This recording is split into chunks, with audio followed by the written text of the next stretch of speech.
많이 받습니다. 왜냐? 은퇴하는 분들이 많아지게 되고 또 베이비 부머 세대 은퇴 시기가 지금 임박도 아니죠 하고 있죠. 예, 그러다 보니까 그런 분들이 주로 찾는 것들이 이런 수익형 상가들이에요. 예, 월세를 잘 따박따박 받을 수 있는.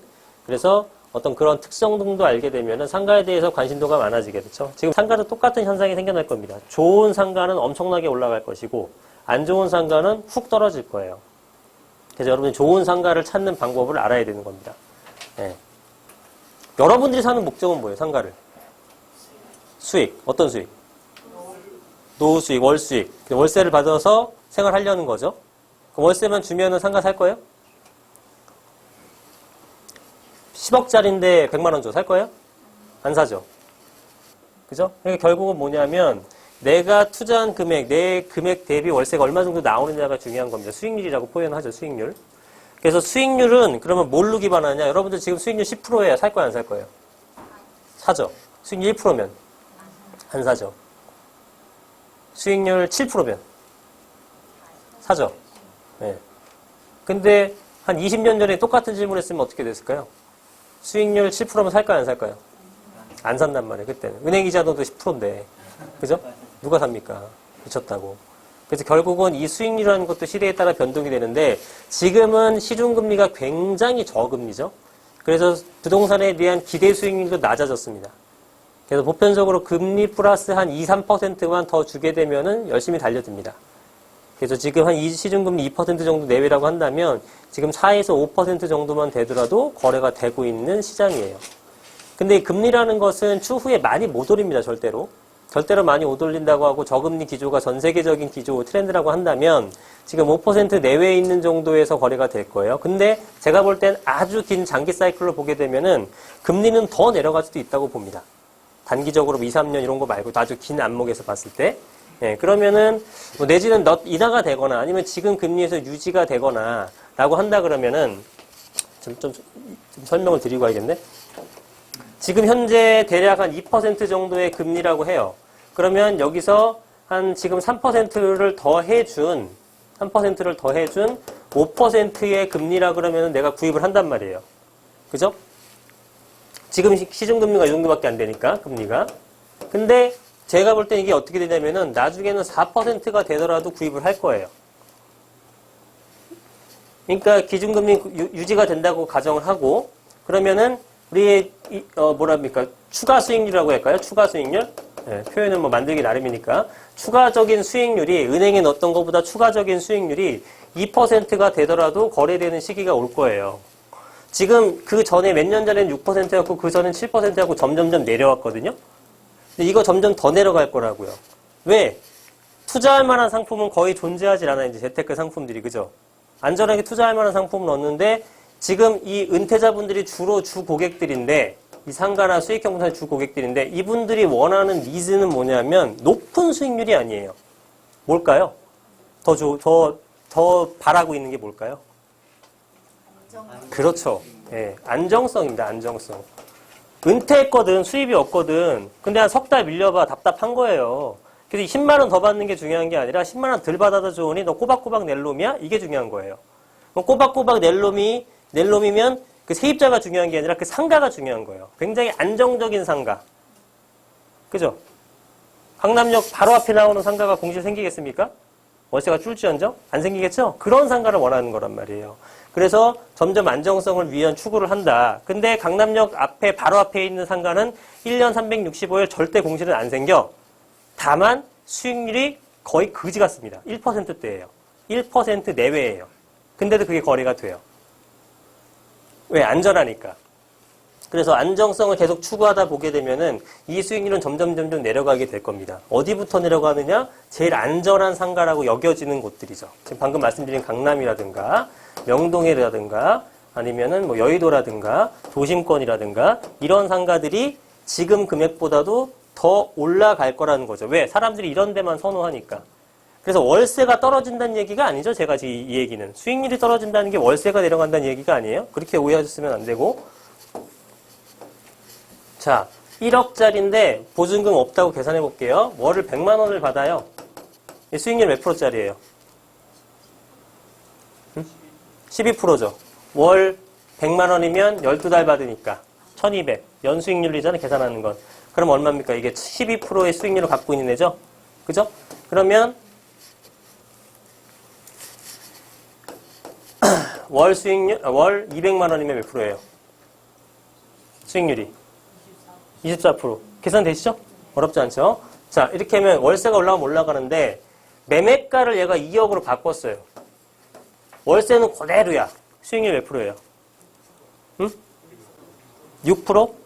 6%죠. 6%. 이 얘기를 하는 거예요.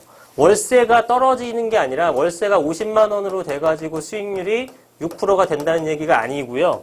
매매가가 올라가서 수익률이 떨어지고 있다고요. 계속. 그리고 앞으로도 그럴 거라 더 심화될 거라고. 그래서 이런 형태들 월세가 떨어져도 살 거란 말이에요. 그래서 5% 지금 내외에 형성되어 있는 평균 가격, 서울에 있는 수익형 부동산의 가격이 4%로 떨어질 거고요. 그럼 4%에서 3%로 떨어질까 안 떨어질까? 떨어져요. 떨어집니다. 그래서 이게 언제까지 떨어지느냐? 거의 금리와 맞닿는 수준까지 떨어지게 됩니다. 그래서 금리가 2%라고 되면 거의 2%에 수렴하는 수준까지도 가게 돼요. 나중에는. 네. 대신에 이 조건은 뭐다? 이렇게 떨어지는 상가의 조건은 뭐다? 무조건 안정적으로 공실 발생이 없는 상가. 공실이 없으면 은행과 거의 비슷한 형태로 하게 되면서 은행보다 더 준다 그러면 가는 거지 뭐. 그죠? 네. 근데 이런 상가들은 지금 금액보다 월세가 더 올라가지 않더라도 가격이 상승할 가능성은 높다라는 겁니다. 월세가 높아지게 되면 당연히 더 빠른 속도로 올라가게 될 거고요. 자, 두 개 중에 어떤 상가가 여러분 마음에 드세요? 왼쪽이 마음에 들어요? 그러면 우린 이런 상가를 볼 필요도 없네? 그죠? 이게 좋으면? 근데 이건 어떨 것 같아요? 이거는 좋긴 좋은데, 좋으니까 뭐 가격이 엄청나게 비싸겠죠? 그리고 쟤네들 같은, 이게 보통 무슨 상가라고 하면 중심상업지에 있는 중심상가라고 하고요. 얘네는 보통 뭐라고 표현하죠? 맞습니다. 근린상가라고 하게 되는 거예요. 인근에 있다, 근처에 있다라는 그런 의미예요. 그래서 근린상가라고 하는데, 이런 것들을 보통 여기 보시면 소규모 식당이라든가, 얘 뭡니까? 얘 모르겠다. 얘 뭐 세탁소라든가 학원이라든가 뭐 부동산이라든가 미용실이라든가 이런 진짜 우리 그 인근에서 볼 수 있는 그런 상가들이에요. 그럼 보편적인 특징은 뭐냐면 얘네들 같은 경우는 월세가 낮죠. 높진 않아요. 하지만 수익률은 낮지만 물론 투자금도 낮고 그냥 안정적인 월세 수익을 받을 수 있는 상가라고 보시면 돼요.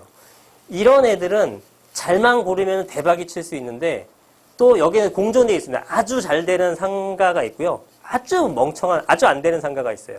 그래서 잘못 사시게 되면 쪽박을 차는 상가들도 섞여 있는 거예요. 그게 중요한 거죠. 얘네들은 그냥 웬만하면 이용하잖아. 이 동네 사람도 이용할 거 아니에요. 여기는 몇몇 개만 잘 되고 몇몇 개는 안 되는 형태가 될 거란 말이죠. 그래서 이런 상가 같은 것들은 고르실 때 굉장히 더 신중을 기하셔야 된다는 겁니다. 여러분들이 어떤 상가를 원하시는지 모르겠지만. 자, 그럼 몇 가지 살펴보겠습니다. 자, 상가. 우리가 좋은 상가를 고른다는 표현을 많이 하는데 좋은 상가를 고른다는 것은 무슨 의미인가요? 좋은 상가는 좋은 돈 버는 상가지 뭐 그죠? 수익률이 높고 나중에 팔았을 때 차익도 남길 수 있는 그런 상가를 찾는 겁니다. 그래서 돈을 벌 수 있는 상가를 찾는 건데 상가로서 돈을 받는 방법은 두 가지가 있어요. 첫 번째 월수익으로 월세를 받는 형태, 그 다음에 나중에 팔았을 때 차익이 있는 형태. 그죠? 이 두 가지를 다 먹으면 좋은 거고 그럼 두 가지를 다 먹을 수 있는 방법이 없지는 않죠. 쉽지는 않지만 그래서 보시면 상가에서 차익이 크려면은 딱 한 가지 방법밖에 없습니다. 차익이 크라는 것은 내가 산 금액보다 높아진다는 얘기가 되겠죠? 그럼 아까처럼 말씀드렸지만 월세가 안정적이면서 높게 나와야 돼요. 자, 봐봐요. 일반적인 상가는 내가 5%에 구입을 했어요. 5%가 되려 그러면은 6%라고 해보자. 계산하기 쉽게. 1억짜리 월세를, 매가의 상가를 샀는데 월세를 50만 원을 받아요. 이 수익률 몇 프로죠? 6%죠? 12이니까. 그럼 이 수익률 6%야. 그러니까 내가 수익률 6%야지만 사는 상가기 때문에 저 사람한테 팔라 그럴 때 쟤도 6%를 희망할 거 아니에요? 그러면 난 어떻게 팔아야 돼요? 1억밖에 못 파는 거야. 그죠? 1억밖에 못 파는 거야. 그러면 쟤한테도 6%를 받게 하려면 어떻게 되죠? 월세를 높이는 방법밖에 없는 거죠.